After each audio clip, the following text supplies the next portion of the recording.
City Leptis Magna की तरफ जाएगी। एक ऐसी जगह जहां दिन के टाइम बहुत सारे टूरिस्ट आते थे। हर कोई वहां घूमने आता था, फोटो खिंचवाने आता था। लेकिन जैसे ही रात आती थी वहां पर कोई कदम तक नहीं रखता था। रीजन था वहां पे फैली हुई पुरानी कहानियां। कहते हैं कि उन वीरान इमारतों में, टूटे हुए रोमन आर्चेस के बीच और समुंदर के किनारे बिखरी हुई रेतों पर इंसान नहीं, सिर्फ जिन रहते हैं। नूर के लिए ये सब सिर्फ कहानियां थीं, लाइब्रेरी की किताबों में लिखी जाने वाली लेजेंड्स, जिन्हें वो फिक्शनल समझकर पढ़ती थी। लेकिन उसके दिल के अंदर एक अजीब सी बेचैनी भी थी।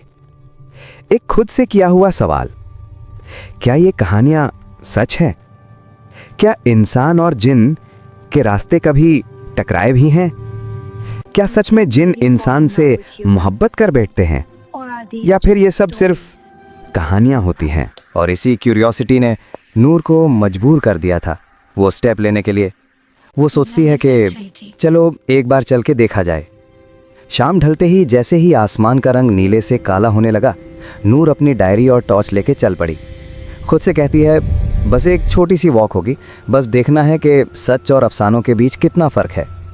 लेकिन नूर को ज़रा सा भी अंदाज़ा नहीं था कि जिस चीज़ को वो शॉर्ट वॉक कह रही